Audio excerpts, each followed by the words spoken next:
नमस्कार, मनीषाज रेसिपीजमध्ये तुमचं स्वागत आहे। तर आज आपण बनवणार आहोत शेवग्याच्या शेंगाची रस्सा भाजी।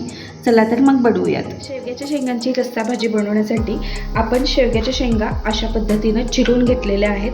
चिरून मी स्वच्छ धुतलेल्या आहेत आणि आपण एक कांदा घेतलेला आहे आणि एक टोमॅटो घेतलेला आहे। कांदा आणि टोमॅटो हे वेगवेगळे बारीक चिरून घ्यायचे आहेत।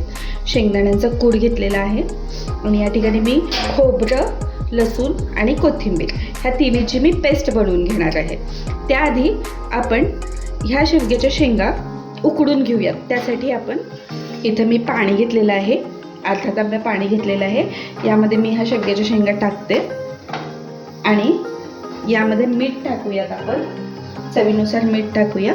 भाजीला आपण नंतर मीठ टाकणार नाही, शेंगा उकडतानाच आपण मीठ टाकूया, त्यामुळे चव भाजीला खूप छान येते।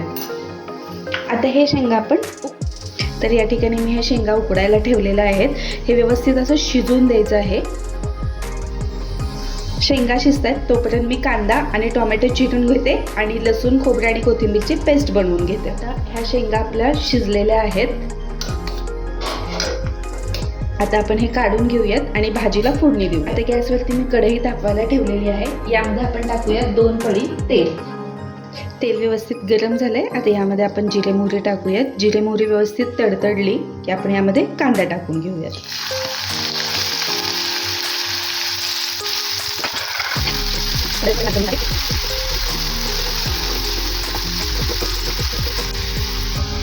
कांदा व्यवस्थित परतून झालेला आहे आपला। आता यामध्ये आपण टोमॅटो टाकून घेऊयात।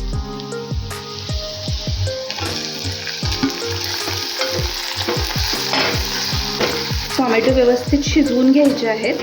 त्यासाठी आपण एक चिमूटभर मीठ टाकूया याच्यामध्ये, म्हणजे टोमॅटो आपले व्यवस्थित शिजतील।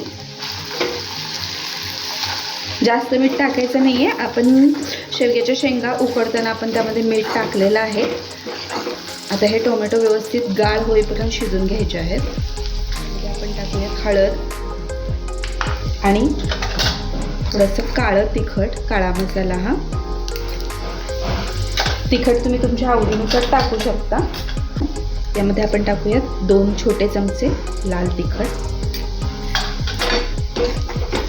आता हे व्यवस्थित परतून घेतल्यानंतर आता हे व्यवस्थित परतून घेतलेलं आहे।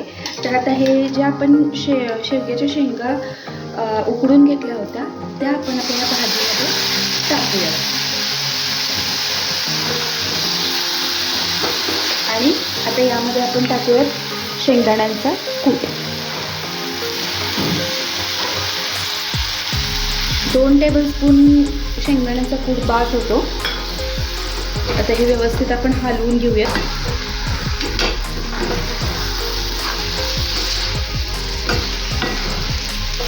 शेवग्याच्या शेंगा जास्त गाळ पण शिजवू नका। आता हे व्यवस्थित हलवून झालेलं आहे आणि आपण आता शेवग्याच्या शेंगा उकडताना जे आपलं पाणी राहिलं होतं ना शिल्लक, तेच पाणी आपल्याला यामध्ये टाकायचं। ते पाणी फेकून नाही द्यायचं, तेच पाणी आपल्याला यामध्ये टाकायचं आहे। त्यामुळं भाजीला जी चव असते ना शेवग्याची ती येते।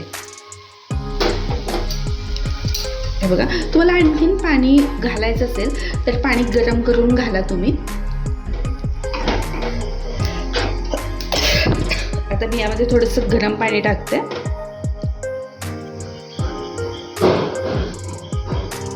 आता मला थोडासा रस्सा वाढवायचा आहे, त्यामुळं मी हे गरम केलेलं पाणी मी घालत आहे याच्यामध्ये।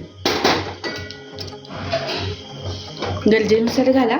आता ह्याला मस्त उकळी येऊन द्यायची आहे। शेवग्याच्या शेंगा आपल्याला शिजलेल्याच आहेत, त्यामुळे जास्त वेळ शिजवायची गरज नाही आहे आणि मीठ पण आपण टाकलेलं आहे, त्यामुळे नंतर मीठ टाकायचं नाही। तर मस्त अशी भाजीला उकळी आलेली आहे। आपली भाजी झालेली आहे। आता आपण ही प्लेटमध्ये काढून घेऊया। तर तुम्हाला माझी शेवग्याच्या शेंगाची रस्सा भाजीची रेसिपी कशी वाटली ती मला कमेंट्स करून नक्की सांगा आणि माझ्या चॅनलला लाईक करा आणि सबस्क्राईब करा। थँक्यू।